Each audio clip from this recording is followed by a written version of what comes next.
What did that game say more to you about the Warriors or about the Spurs? Well, it said a lot to me about the Warriors. I don't know if you'll see a better 3 quarters of basketball that they played in the second, third, and fourth on both ends of the floor. The Spurs guarded the Warriors very aggressively outside the three-point arc. They wanted to make the Warriors put the ball on the floor. And in theory, that is a fantastic way to defend the Warriors. But the Warriors, they pretty much took the bait and said, you know what, you want to guard us aggressively on the arc? We're going to put it on the floor and go to the basket. Steph Curry changed that game, putting the ball on the floor and going to the basket in so many different ways. I mean, he did take 8 threes out of his 20 shots. But, he found people. He got to the free throw line. Jeff Van Gundy during the broadcast acknowledged the fact that Curry gets in deep. He'll give the ball up when he gets in deep if he doesn't have a shot and sprints back to the line to spot up to get it back for an open shot.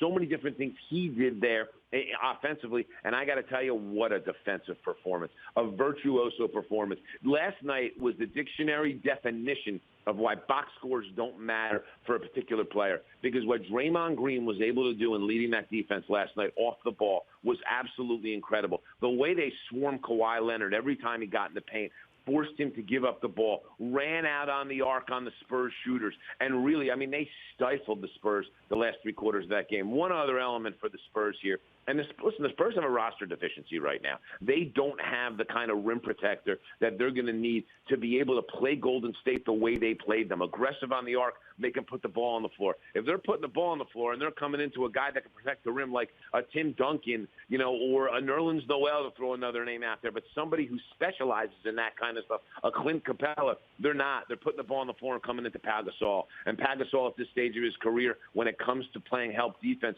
is playing in cement boots.